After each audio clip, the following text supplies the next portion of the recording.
CEO of Digicel, the regional manager, and all the staff of Digicel, and a very good afternoon to you all. When I was asked by a CEO to come and speak here, and this morning I thought, well, what do I say?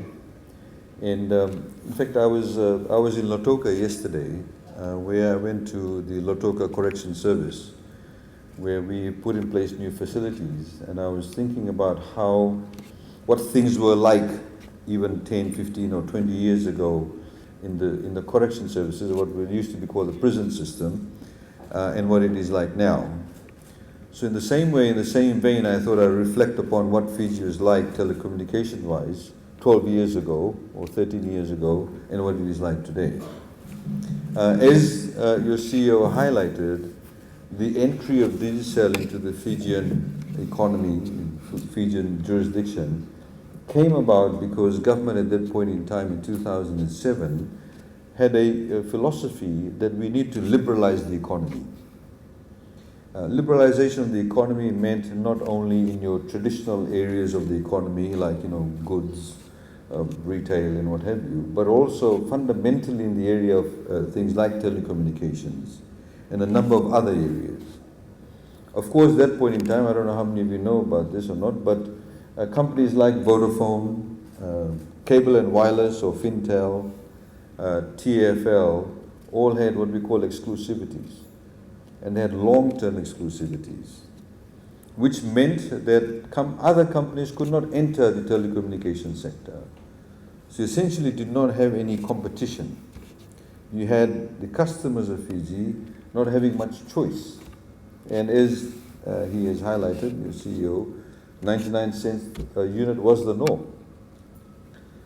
We then engaged two World Bank consultants in 2008 to essentially help us navigate our way through the companies that actually had exclusivities and removing those exclusivities. The meeting was held actually at the Radisson Hotel.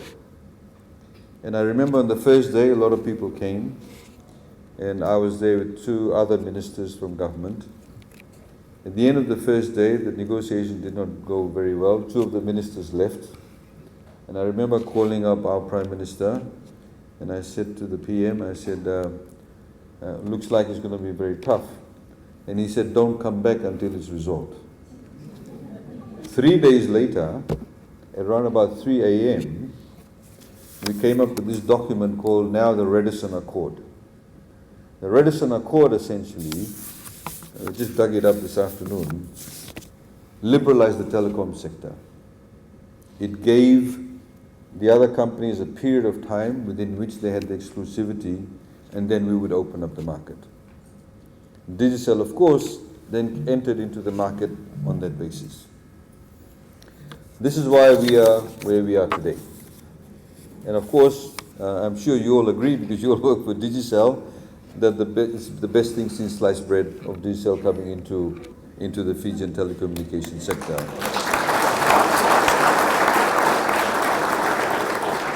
Ladies and gentlemen, in any economy, you need to have competition.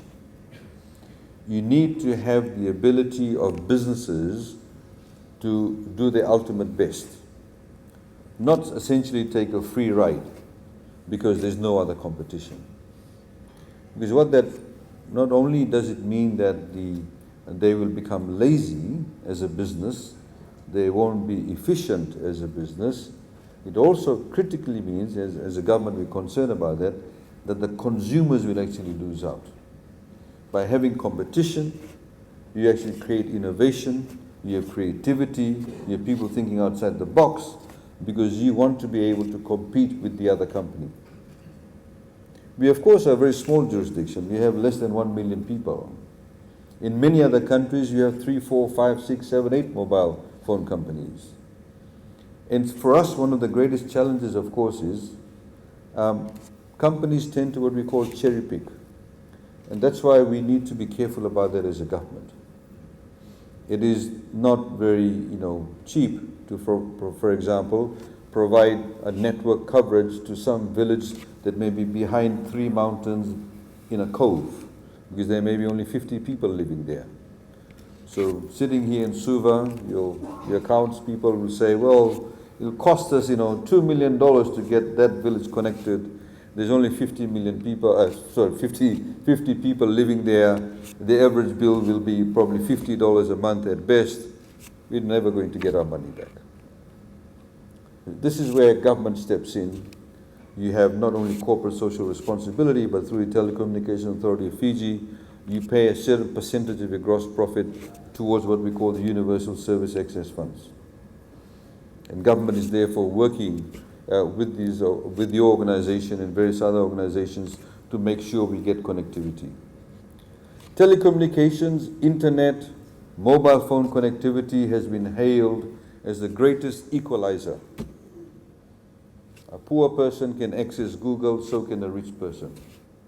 And whilst it may be the greatest equalizer, it becomes the greatest disequalizer if you don't connect some people and others are connected. Because those who are connected, therefore, will leap ahead, and those who are not connected will get left behind. So this is why it's in our interest to ensure that everybody is connected.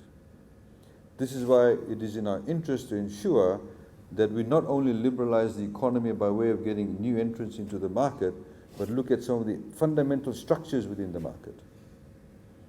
So as you know that previously we had, I've got the figures here, used to pay, as you say, about $240,000 a month for a 10 GB line. Today, because of the work that government has done through the FCCC, now you're paying $640 a month. Enormous reduction. And what we want, of course, from government's perspective, is that reduction in your overhead cost to be actually passed on to the consumer. Just a few weeks ago, people don't realize what telecommunications has done in Fiji. Just a few weeks ago, I was driving back from the West, and Ella, my wife, was with me in the front, and we were driving through a village, and I saw 3 young people standing there by the side of the road and taking selfies. And then, because there's a hump, we kind of slowed down and giggling and sort of obviously forwarding that, photograph to somebody else. The Fiji 12 years ago, 15 years ago, was not able to do that. Even frankly, the Fiji of about 80 years ago was not able to do that. The pace at which people have been connected in Fiji is actually quite phenomenal. We have kind of leapfrogged. Many countries have sort of gone from 2G, few years, 3G, 4G, and what have you. We've kind of leaped into that particular space very quickly. And there's obviously now a craving for more data, a craving for more airtime, a craving for more connectivity, a craving for better technology. That's the space you are in. I was just looking around when I was sitting up here on the stage. Most of you, I suspect, are below the age of 40. 70% of the population in Fiji today is below the age of 40. And most of you are within the category. But imagine all of you who are below the age of 40, in 20 years' time, you'll be in the older crowd. How will our technology be then engineered towards catering for your needs? How is your technology, your accessibility, your advertisements obviously are more geared towards the younger people? What infrastructure are we building today to ensure that we're actually positioning ourselves for tomorrow? That's what technology can do, and that's the potential of technology. And that's what we must use technology for. One of the other aspects, of course, of technology is that you have to have a very transparent system. Absolutely transparent system. Some of the biggest scandals, if you look out throughout the world, has been in the telecommunications sector, where when licenses are issued, ministers, etc., have received money under the table. When frequencies are issued, people have been corrupted by it. We had, for the first time in Fiji, when we had the 4G frequencies issued, we had an open tender process going on. You could go to Suva House and look on the front window or the front door, which was glass, and every hour the bids were changing. And as a result of that adoption of that methodology, we've been invited in numerous countries after that to come and speak about the methodology we use in respect of giving out those frequencies through an open tender process. So it's critically important. That level of transparency is critically important in the telecommunications sector. The world, of course, has now changed, as we know. In January of this year, nobody knew that our borders would be shut down. Nobody knew that our sort of GDP would contract by 21%, there was a deficit of 21%, that we would not have any tourists whatsoever. There are garment workers who supply to Aucklands and Melbournes and the Sydneys of this world won't have any orders, and that's why they're only working 1 day a week or 2 days a week. Nobody knew that. Nobody knew that the lady who sells EV outside the Fiji Airways, office, or sells mithai, or somebody sells coconut on a daily basis, won't have any customers because there are no longer staff going there. Nobody knew that. But also nobody knew that people will be watching so much of Netflix, that people are using so much of data. That's the kind of changes that are taking place quite rapidly in a very evolving and, in a way, a very uncertain scenario. As they say that, with COVID-19, the most certain thing about COVID-19 is the uncertainty it brings.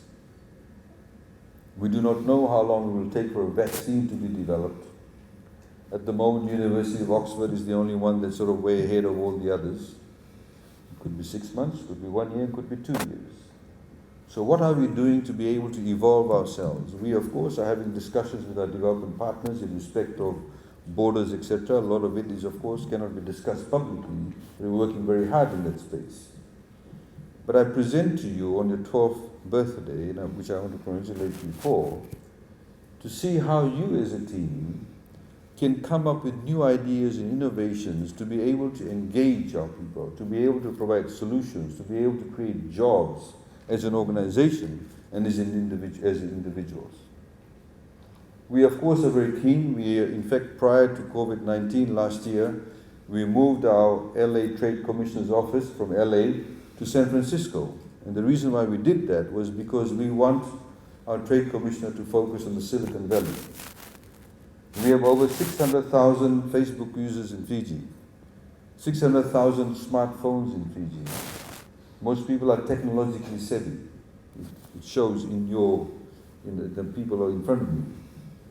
So we believe that there's an opportunity, we still do, for jobs to be created in Fiji in the ITC sector. And that's one of the reasons why we think things like coding, back-end processing has a lot of potential in Fiji because of the fact that we are young people. A young population, I should say. I'm not young, but a young population.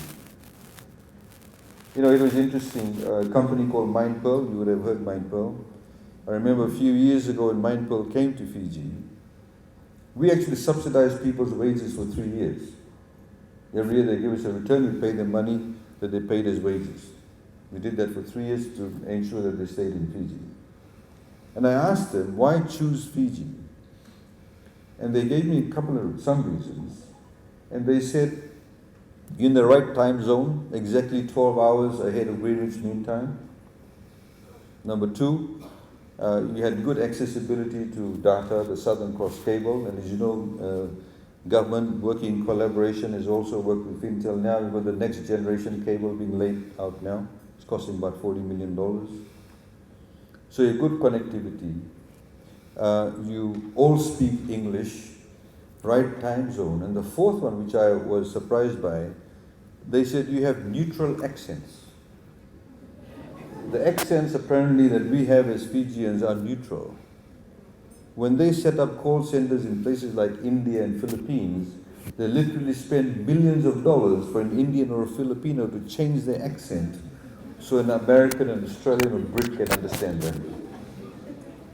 So these are the kind of advantages we have. And this is why I'm very glad that Digicel, which has obviously a footprint across the other Pacific Island countries, has chosen Fiji to be the head office for a regional office. And we continue to do that. We've met your owner a couple of times, and we've emphasized with him that we want, obviously, Fiji to be the hub. We are the financial hub, we are the telecommunications hub, and we want Digicel to remain in Fiji. So ladies and gentlemen, I don't want to give a very long speech, but I thought I just wanted to perhaps, make you think about certain things in respect of what you are contributing as an organization and people working in that organization, what you have brought about by being actually a participant in the telecommunications space, and more importantly, what you can do as an organization for our country. I see your logo is about that, about we all Fijians and we all need to work together as one team. Working as a team also means constantly improving yourself. As I have always said, even in the civil service, sometimes people in organizations, they perhaps do not necessarily give a lot of weight to a particular position which they think, may be a bit below them. So, some people normally criticize drivers and what have you. Don't necessarily give them the time of the day. But the day that the driver does not turn up, everybody's complaining the driver's not here, we cannot do our job. So everybody's a spoke in the wheel.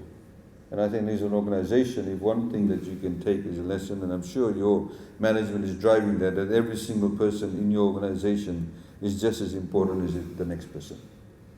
And if you take that motto and if you actually adopt that practically, and also at the same time use that technology and constantly actually improve yourself as an individual, whether it's in studies or reading up more, and in Fiji we need to read a lot more. If you're able to do all of that, then you become not only self-fulfilling, but you'll be able to contribute to your organization and indeed contribute to your own country. So I think that's what I really wanted to say. I'd like to congratulate, of course, Digicel for the 12 years. And we wish you, as they say on all birthdays, another 12 years. And we wish you to, of course, contribute to our country. And please enjoy yourselves.